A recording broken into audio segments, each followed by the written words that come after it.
Hello everyone, आज हम शुरू करेंगे क्लास 9th बायोलॉजी टिश्यू का next part, that next type of animal tissue, जिसमें हम पढ़ेंगे मस्कुलर टिश्यूज के बारे में। सो मस्कुलर टिश्यू, जैसा कि नेम से ही पता चल रहा है, मसल्स में जो टिश्यूज प्रेजेंट होती हैं। और मसल्स क्या करती हैं?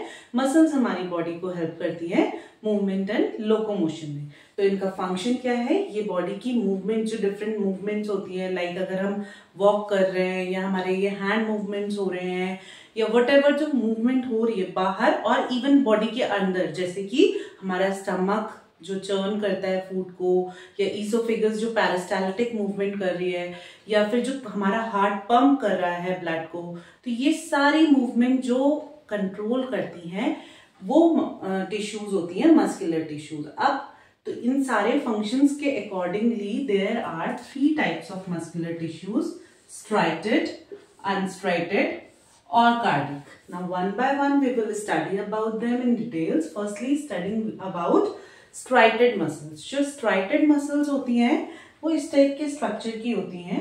They are cylindrical, long cylindrical, unbranched. इनमें कोई ब्रांचेस नहीं होती हैं. साथ में इनमें एक एक सेल में बहुत सारे न्यूक्लियस होते हैं, क्योंकि इनके सेल्स जो होते हैं वो आपस में फ्यूज हो जाते हैं. तो ऐसा लगता है कि इनमें एक सेल में बहुत सारे न्यूक्लियस प्रेजेंट हैं. और जो न्यूक्लियस होता है वो पेरिफेरी में रहता है, सेंटर में नहीं रहता. वैसे जनरली एनिमल सेल्स में जो न्यूक्लियस होता है वो सेंटर में प्रेजेंट होता है, लेकिन जो ये वाले स्ट्राइटेड मसल्स हैं इनमें जो न्यूक्लियस होता है वो पेरिफेरीज में रहता है. और इनमें साथ में ही लाइट एंड डार्क बैंड्स इस टाइप से बने होते हैं. इनमें light and dark bands present रहते हैं जो कि इनको इजी रिदमिक कॉन्ट्रैक्शन, जो इनको स्ट्रॉन्ग कॉन्ट्रैक्शन करना होता है उसमें ये हेल्प करते हैं. और इसी वजह से इन लाइट और डार्क बैंड्स की प्रेजेंस की वजह से इन्हें हम स्ट्राइटेड मसल्स या स्ट्राइप्ड मसल्स भी कहते हैं. और क्योंकि ये वाली मसल्स जो होती हैं स्ट्राइटेड मसल्स, ये हमारे जितने भी लिम्स हैं, जितने भी एक्सटर्नल मूवमेंट वाली बॉडी पार्ट्स हैं उनसे कनेक्टेड रहती हैं, इसीलिए इन्हें हम स्केलेटल टिश्यूज के नाम से भी जानते हैं, स्केलेटल मस्कुलर टिश्यूज के नाम से भी जानते हैं. और जो ये स्ट्राइटेड मसल्स होती हैं ये हम अपने विल से कंट्रोल कर सकते हैं, हमारे ब्रेन इसे कंट्रोल कर सकता है. Like if we talk about, अगर हम अपनी बाइसेप मसल्स की बात करें तो हम अपने मन से इन्हें कॉन्ट्रैक्ट या रिलैक्स कर सकते हैं. तो जब हम इन्हें अपने मन से कॉन्ट्रैक्ट या रिलैक्स कर सकते हैं, इसीलिए ये कहलाती हैं वॉलंटरी मसल्स, क्योंकि हम इन मसल्स को अपनी विल से, अपने ब्रेन के अकॉर्डिंग हम इन्हें मूव करा सकते हैं, हम इन्हें कॉन्ट्रैक्ट और रिलैक्स करा सकते हैं. That's why these muscles are known as voluntary muscles. Now coming to unstriated muscles. Unstriated muscles is also known as smooth muscles. Smooth because उनमें, अनस्ट्राइटेड और स्मूथ बिकॉज उनमें ये लाइट एंड डार्क बैंड्स नहीं present होते हैं.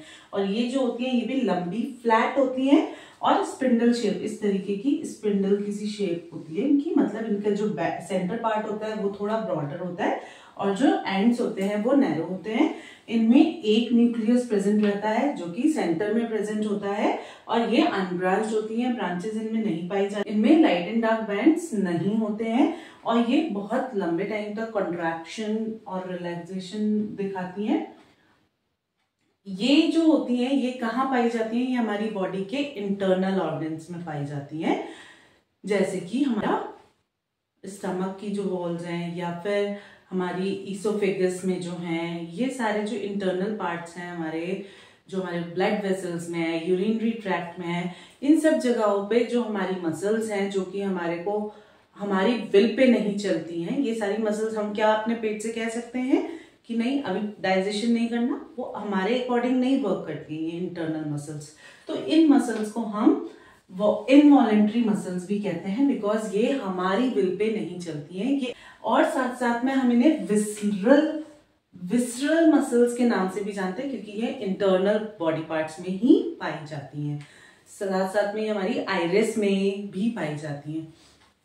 और जो ये स्केलेटल मसल्स थी ये हमारी टंग में और इसोफेगस के ऊपर के पार्ट में भी ये हमें पाई जाती है, क्योंकि इनको हम कंट्रोल कर सकते हैं. व्हेन वी इनगल्फ समथिंग तो हम अपने फेरिंग्स को कंट्रोल कर सकते हैं ना, उसकी हम उसको अपने विल से अंदर ले जा सकते हैं, या फिर नहीं ले जा सकते। तो that is also an example of striated muscle. Now coming to the third type of muscular tissue, cardiac muscle. Cardiac word specifically belongs to heart. So these muscles are the muscles which are found in heart. In addition to that, it is also found in pulmonary vein and superior vena cava. So these muscles are also involuntary. We cannot stop or we cannot make our heart to pump on our will. It is going on and on without our permission and without getting tired. ना तो ये थकती हैं और ना ही हमारी wish पे चलती हैं, इसीलिए इनको हम इनवॉलेंट्री मसल्स भी बोलते हैं। और ये भी जैसा कि स्केलेटल मसल्स थी लंबी लंबी, ऐसी ये भी लंबी लंबी होती हैं, लेकिन इनमें ये इस तरीके से ब्रांचेस पाई जाती हैं। और ये भी इनमें भी एक ही न्यूक्लियस होता है जो कि सेंट्रली लोकेटेड होता है। इनमें भी light and dark bands present रहते हैं और ये रिपीटेड रिदमिक कॉन्ट्रैक्शन और रिलैक्सेशन दिखाते हैं जो कि बहुत रैपिड होते हैं। जो इनके रिलैक्सेशन और कॉन्ट्रैक्शन होते हैं वो बहुत रैपिड होते हैं। तो this is all about cardiac muscles.